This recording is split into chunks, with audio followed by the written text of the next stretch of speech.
Interview économique. Monsieur Oyono, bonjour, merci d'être parmi nous.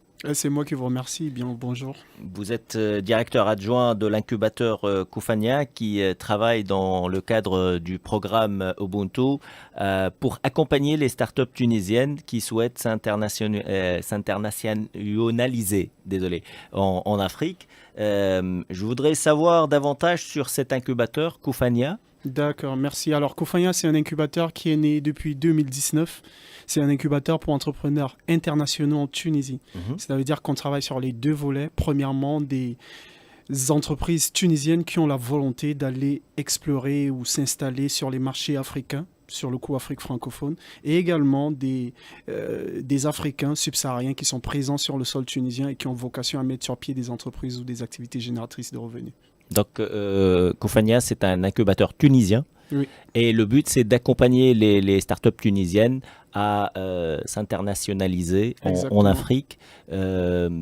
Déjà, vous avez lancé un appel à candidature. Quelles sont les startups tunisiennes visées par cet appel à candidature D'accord. Loïc? Alors, nous venons de lancer le projet Ubuntu. Ubuntu, c'est un programme de soft landing qui permet justement aux entreprises tunisiennes de s'internationaliser vers les marchés d'Afrique francophone pour le coup. Et nous visons des startups premièrement matures qui ont déjà une clientèle bien définie, bien ciblée sur le territoire tunisien. Donc, ils opèrent déjà. Qui opèrent déjà. En Tunisie. Oui, et qui ont besoin d'internationaliser leurs services vers des marchés d'Afrique francophone. Principalement dans la health tech, la fintech, le développement web, l'énergie, l'environnement. D'accord. Donc, pour les startups qui ne sont pas encore au stade de la commercialisation sur le marché local, ils sont pas concernés par cet appel à candidature. Ils pourraient être concernés dans la mesure où leur clientèle est uniquement destinée vers les marchés d'Afrique francophone. D'accord.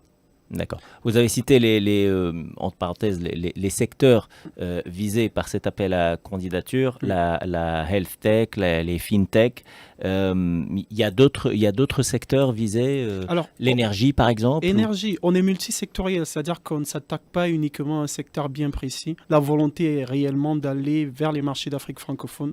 Voyez-vous, nous sommes à une période où d'ici 2050, une personne sur 4 sera d'Afrique, c'est-à-dire que l'Afrique c'est la place où il faut être et c'est incompréhensible que ce soit uniquement les autres qui s'en vont en Afrique. Pourquoi pas nous-mêmes et voilà, explorer ces collaborations sud-sud. C'est pour ça que nous sommes en Tunisie, nous sommes un incubateur tunisien et qui a eu cette vocation à entraîner les entreprises tunisiennes vers les marchés d'Afrique francophone.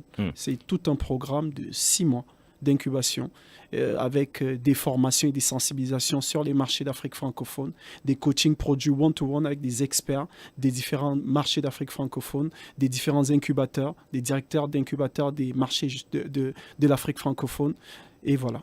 Donc, justement, j'allais vous demander sur les avantages qu'auront accès ces startups une fois retenues. Donc, c'est des formations, c'est ça, pendant 6 mois. Oui. Et également, quoi d'autre? Ce sont des formations justement typées sur ces marchés d'Afrique francophone. C'est pas juste une série, c'est pas juste une cohorte d'incubation où on va vous apprendre tout ce qui est lié à l'entrepreneuriat. Ça, vous le savez déjà. Et c'est important de dire qu'on ne part pas en Afrique pour vendre vos services à votre place. On vous donne les outils nécessaires pour pouvoir maîtriser justement les marchés africains. Parce que nous sommes en Tunisie depuis depuis un certain nombre d'années et on entend toujours les mêmes questions qui reviennent, les mêmes interrogations, le même pourquoi est-ce qu'on échoue en Afrique. Et justement, on a concocter un programme spécial pour ces startups pour qu'ils puissent réussir leur internationalisation. Et ça se fera justement avec les différents experts dont je parlais tout à l'heure. C'est des formations qui vont se faire ici en Tunisie ou ailleurs dans des pays d'Afrique francophone? Alors, il s'agit d'un programme qui commence en Tunisie et qui s'achève en Afrique francophone. C'est-à-dire qu'ici en Tunisie, après cet appel à candidature qui est lancé depuis le 30 juin et qui s'achève justement le 30 juillet, dimanche, si je ne me trompe pas, on retiendra 15 startups qui feront justement 15. Oui, 15 startups qui auront des séances d'information et de sensibilisation, comme je disais, sur les marchés d'Afrique francophone. Tout un programme bien détaillé, bien outillé pour pouvoir mener à bien leur internationalisation. Et au final, 5 d'entre elles auront un financement pour l'internationalisation vers les marchés d'Afrique francophone. Donc il y aura 15 startups tunisiennes retenues pour une session de formation de 6 mois. Oui. Et parmi ces 15, il y aura 5 qui Exactement. auront un financement. Un financement pour... Il peut atteindre jusqu'à... Alors, le financement, c'est justement pour le Go to Africa. Ce n'est pas un financement qui pourra vous faire, je ne sais pas quoi, c'est pour vous aider à aller justement... Donc, c'est pour couvrir un peu les charges, le coût, les charges exactement. de déplacement, de prospection de marché. Exactement. Et qui coûte, hein, parce que explorer les marchés, même si on parle d'Afrique francophone avec lesquels on a généralement des liaisons directes d'un point de vue transport aérien, mais ça coûte et ça chiffre surtout pour des startups encore, c'est-à-dire naissantes. Pas forcément naissantes, mais qui veulent explorer l'internationalisation. Parce que comme je disais, l'internationalisation a un coût. Et ce qu'on vient par cette initiative, c'est premièrement voir pourquoi est-ce qu'on dépense cela, savoir comment est-ce qu'on pourrait dépenser cela sans forcément échouer comme bon nombre, parce que les résultats sont nombreux des retours qu'on a eu des gens qui se sont essayés à l'international et dont ça n'a pas fonctionné. Donc premièrement, couvrir ces charges et deuxièmement, faire en sorte que ça réussisse. Justement, en parlant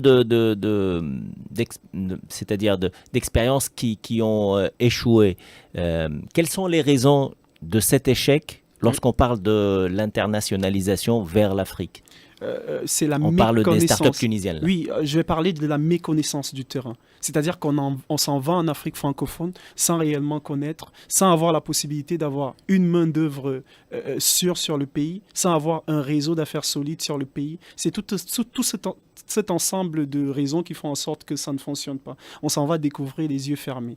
Et ce qu'on fait à travers ce programme, justement, c'est vous ouvrir les yeux pour que vous ayez les outils nécessaires pour réussir votre internationalisation. On n'a peut-être pas parlé des pays, mais parmi ces pays, nous avons le Cameroun, nous avons la Côte d'Ivoire, la République démocratique du Congo, le Rwanda ou encore le Sénégal. D'accord. Tout à l'heure, vous avez parlé des formations. Ce qu'on reproche en général à ce genre de formation, c'est l'aspect théorique. Est-ce que c'est le cas pour la formation qu'auront les 15 startups tunisiennes retenues dans cet appel à candidature? Bien sûr que non, vu que là, on répond à un besoin. On répond à une problématique. Ça sera au cas par cas? Oui, c'est au cas par cas. Ce sont des coachings one-to-one produits avec des experts des marchés d'Afrique francophone. J'ai parlé des directeurs d'incubateurs de ces différents pays qui font partie des formateurs. Je vais parler par exemple des diplomates comme nos ambassadeurs qui sont ici, qui pourront mener des séances d'information justement sur les différents marchés.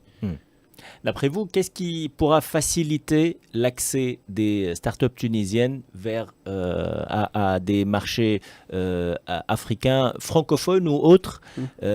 Qu'est-ce qu'on peut changer? Qu'est-ce qu'on peut faire pour faciliter davantage l'accès de ces startups tunisiennes vers le marché africain? Alors, vous parlez de nous en tant qu'incubateurs mais je parle là dans l'absolu. Globalement, il y a des startups tunisiennes qui opèrent ici en Tunisie, qui ont l'opportunité, mais justement, il y a certainement cette barrière qui empêche plusieurs startups tunisiennes d'arriver de franchir ce cap.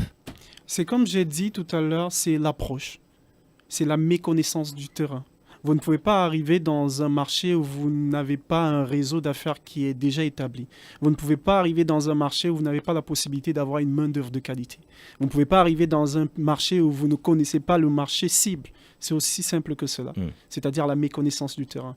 Et c'est cette approche que nous apportons, une approche certes différente, mais comme vous avez dit, tirée vers la pratique que nous apportons à travers le projet Ubuntu. Le financement n'est pas une barrière pour certaines startups lorsqu'on parle de marché africain? Je disais tout à l'heure, le financement a un coût, mais tout coût a le droit d'être rentabilisé lorsque tout est bien fait.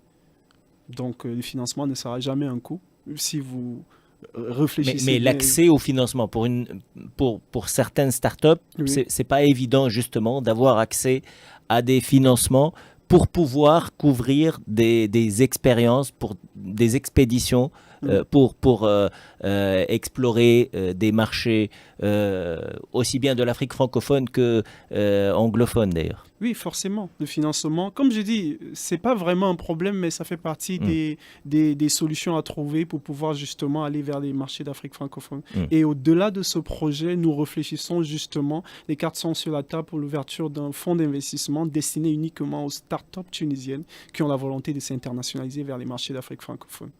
Pour les startups tunisiennes qui ont la possibilité de postuler dans le cadre de ce programme, comment ils font? L'incubateur, c'est Koufania. Koufania, incubateur pour entrepreneurs internationaux. Vous pouvez nous trouver sur les différents réseaux sociaux.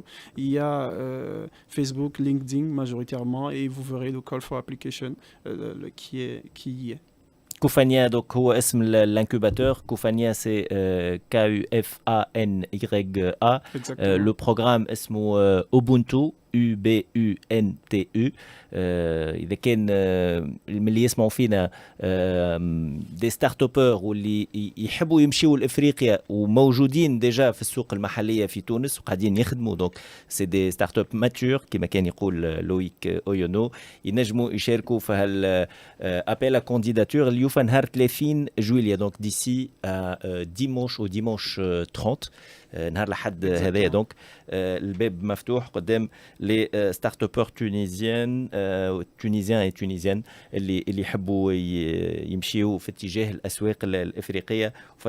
لويك اويونو فسر لنا إلى أي مدى التوصل والولوج للأسواق الإفريقية ينجم يكون صعيب إذا كان ما عندناش لي بون غولي غاديكا سور بلاس سورتو في الأمور متاع التسويق في أمور الترويج في علاقة بالأمور التجارية.